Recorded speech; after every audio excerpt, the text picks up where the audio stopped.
speaking as a layman, because the good colonel is there to speak as a professional, as an expert, I support the Agniveer scheme for the following reasons. One, the chiefs of all three wings of our armed forces are supporting it enthusiastically.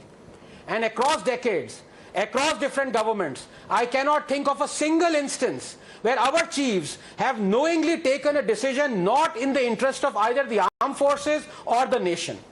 It follows that if they are supporting a recruitment scheme, they would have banged their heads together on this one and ironed out all the possible impediments. Number two, and this was emphasized by the late General Rawat, the armed forces are not employment scheme.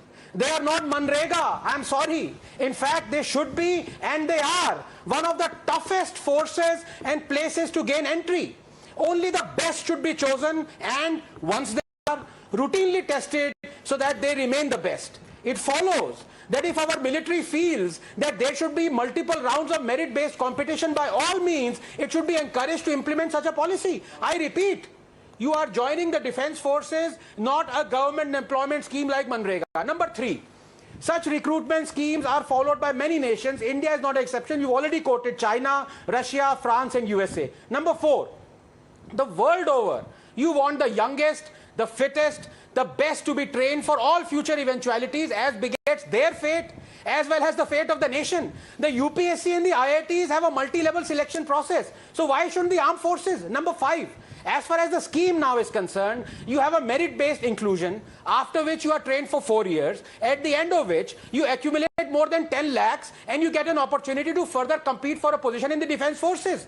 For those who do not succeed at this second step, they come out of it with a degree, 10 lakhs, and a glowing certificate of having served the country when so young and inculcated the values of discipline and national service cherished by all Indians. And as many states are now clamoring to, they are saying they are going to induct them in other artillery forces as well. Like for example, CRPF and other Jawans and other police forces. I can't think of better ticks on the CV of a 21-year-old than this. Can you? Number six. As for those worried that the trained and the battle-ready rejected at the second round would be instead recruited by underworld and terror organizations, I'm sorry, but this is ridiculous. As ridiculous as saying, once rejected for the national team for Olympic boxing or shot put, the tens of thousands of pugilists and shot putters would be recruited by stone pelters and thugs. Number seven, let's not go blindly by the naysayers, because remember, their Modi hatred made them oppose even the toilets for the poor. And finally, Rahul, just 30 seconds, 8. A word of caution. Rahul, we have seen how this government repeatedly brings great schemes and policies, but then in reaction to opposition prodding and street violence, hastily retreats. Farm laws being just one glaring example. So who knows? This government might take back this scheme too, which would be a pity.